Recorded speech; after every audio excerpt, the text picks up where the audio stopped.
If you have cold hands and feet, you wake up in the morning with pain and stiffness in your back.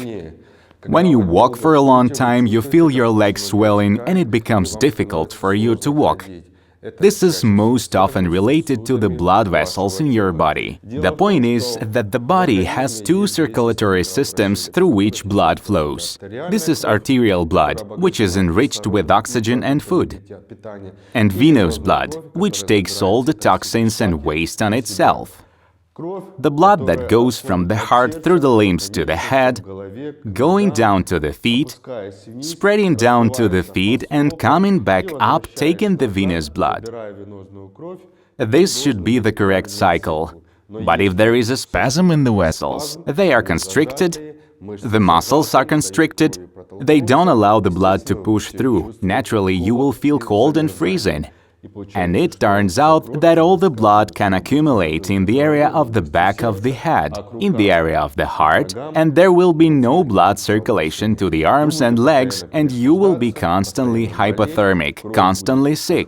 Blood will be cooled because the temperature of our body is 36.6, and the coldest part of our body is legs. And if blood will pass here and here, it will freeze, naturally cooling our body. We will feel constant chills.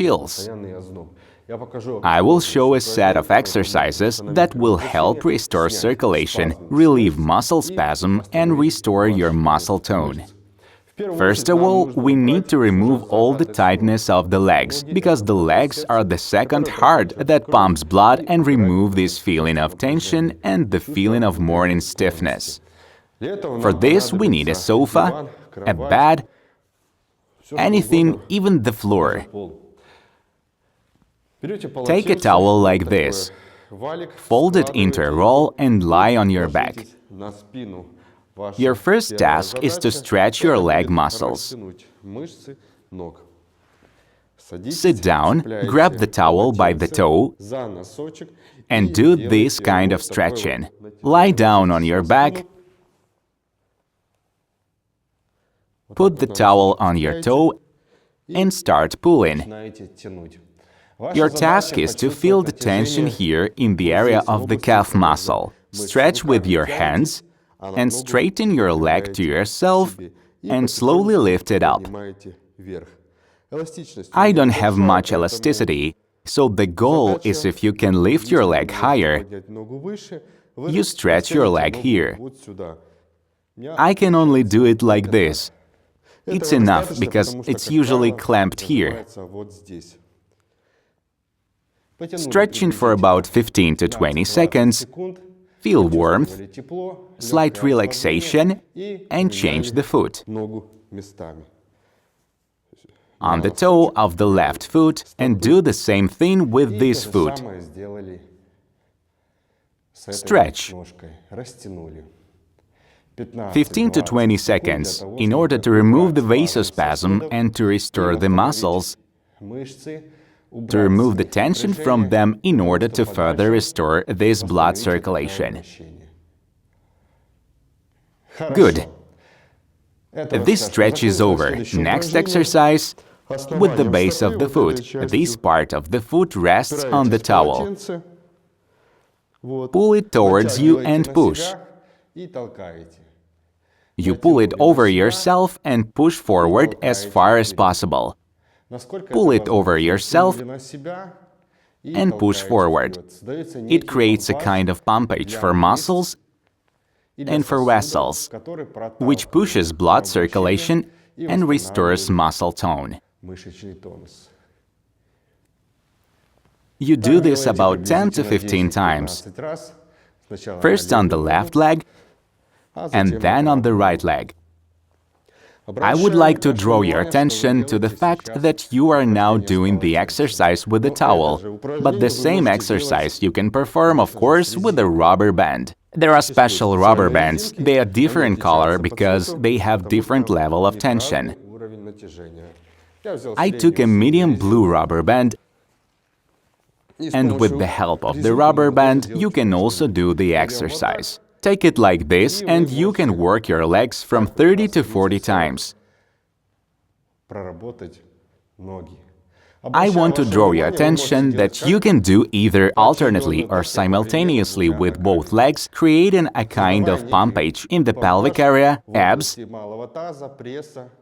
which will increase the natural load, but at the same time will kill two birds. We'll work the pelvic muscles and also the leg muscles. So about breathing. Inhale and exhale. Inhale and exhale. Inhale and exhale.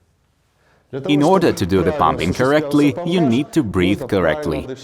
Avoid holding your breath during the push, because the air has to go somewhere. You create resistance. The air of the abdominal cavity presses against the walls. It has to go somewhere. Naturally, it's going to look for a weak spot. The weak spot will be the rear point. So in order for the air to go out through the right place, you need to exhale. When you lift weights, exhale, because the air, it can go down, not up. The next exercise is to lie on your back.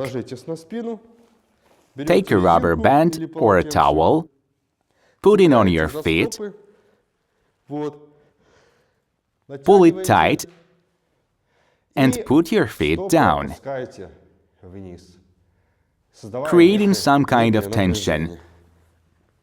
That is, the muscle should contract and relax of its own free will. Then it creates a proper pump. If the muscle is constantly in tension, there is no innervation, blood circulation, food and oxygen flowing through it. The tissues that surround this muscle begin to age, deteriorate. There is osteochondrosis, arthrosis, and all kinds of problems with the spine and musculoskeletal system. And work through it 50 times like this. Okay, we're done with this exercise. The next exercise is bending exercise. The task is to bend the leg at the knee, take it to the side and straighten it. It creates a pump on the return of venous blood in order to develop all the channels that pass here in the legs. To develop them, to clean them and remove all the excess fluid that has swollen during this time and formed a kind of swelling. So this is the way we press, divert, and straighten.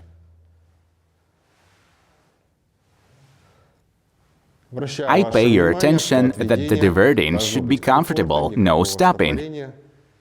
Everything is as comfortable as possible, but at the same time very correctly.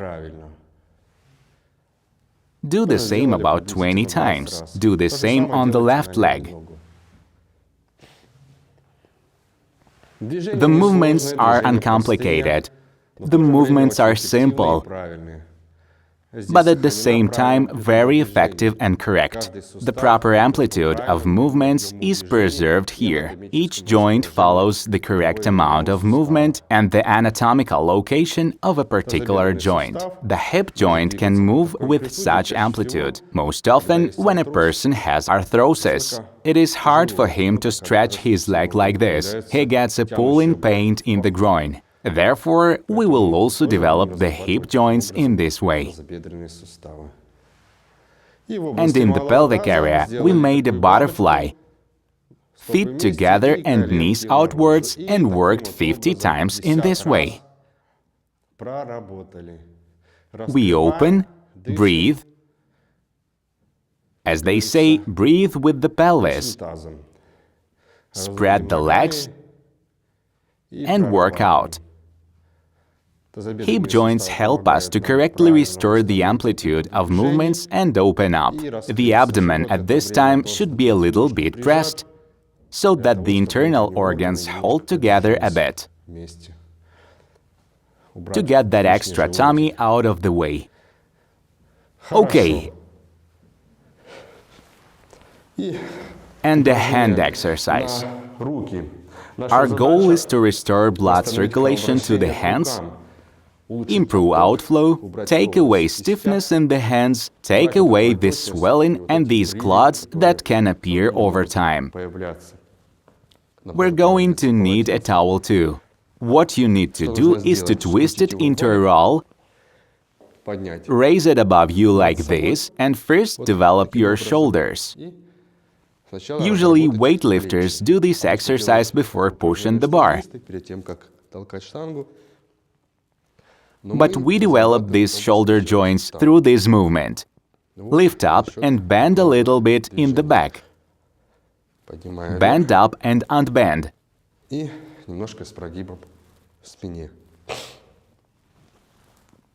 Bend and unbend in the opposite direction, as far as you can. You may lift like this, you may lift like this, you may put it behind your head. Everything depends on your volume of movements. Today it will be small, tomorrow it may be big, the day after tomorrow it will be perfect. So it all depends on how physically active you are, how motivated you are to restore your spine and your joints. Okay, we've done it. Next exercise. Like this. We do this exercise, hands behind the head, elbows forward, and work the neck and withers area. Also from 15 to 20 times. Improves blood circulation in the shoulders, joints and neck area. Do this 20 times. And the final exercise, the fingers. In order to maximize blood flow to the hands and fingers, do this movement. That is about from 20 to 30 times. In order to maximize blood flow to the hands and fingers, do this movement.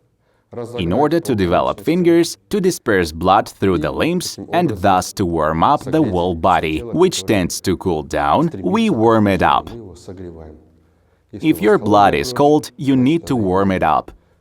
If it is hot, you need to cool it down, creating such a balance in the body. This is the minimum complex in order to feel good, to disperse the blood.